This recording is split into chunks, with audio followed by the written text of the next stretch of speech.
વધારે નહીં પણ થોડું સાચું જાણવું છે તો અત્યારે તમે સાચી જગ્યા પર છો.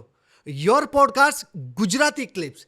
તો કોમેન્ટ અને સબસ્ક્રાઇબ કરવાનું નહીં ભૂલતા. થિયેટર સુધી લોકો નથી આવતા તો એના લાવવા છે આપણે.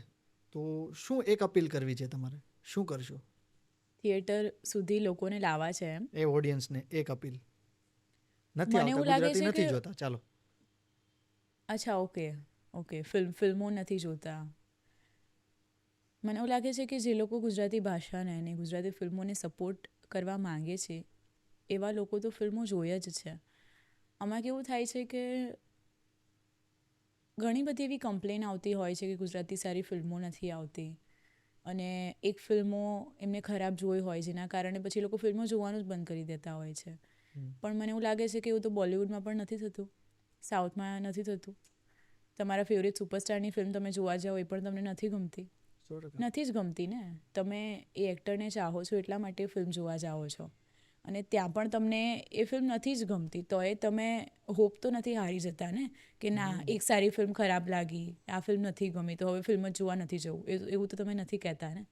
તો પછી ગુજરાતી ફિલ્મો માટે પણ એવું કેમ? ત્યારે તમને લાગે છે કે ટ્રેલર સારું છે, સોંગ સારા છે, ફિલ્મ સારી લાગી શકે છે તો એને એક ચાન્સ તો આપી જ શકો છો ને. 100%. કારણ કે અને એવું નથી કે ફિલ્મો સારી નથી આવતી, સારી ફિલ્મો આવે છે, બહુ જ સુંદર ફિલ્મો પણ આવે છે પણ લોકો સુધી કદાચ પહોંચી નથી શકતી, મને એવું લાગે છે. કેમ કે મહેનત તો અત્યારે જેવી હાલમાં હમણાં છેલ્લા આ 6 મહિનાની વાત કરું, ઘણી ફિલ્મો આવી યસ. અને એક ફિલ્મ પાછળ કેટલા લોકોની મહેનત હોય છે. બહુ જ કેટલા સમયની મહેનત હોય છે,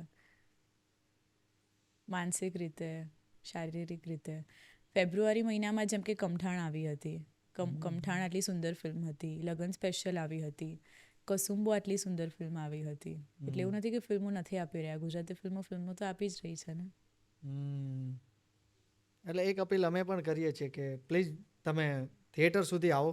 કારણ કે ગુજરાતી ફિલ્મને આપણે એક લેવલ ઉપર લઈ જવા માટે બધાને જ સાથે સપોર્ટ કરવો પડશે. જેટલા મેકર્સ જેટલા સપોર્ટ કરે છે અને બનાવી રહ્યા છે સારી પ્રોડક્ટ, એટલું આપણે એઝ એન વ્યુઅર્સ ઓડિયન્સે પણ એટલા પ્રમાણમાં જઈશું તો મજા આવશે.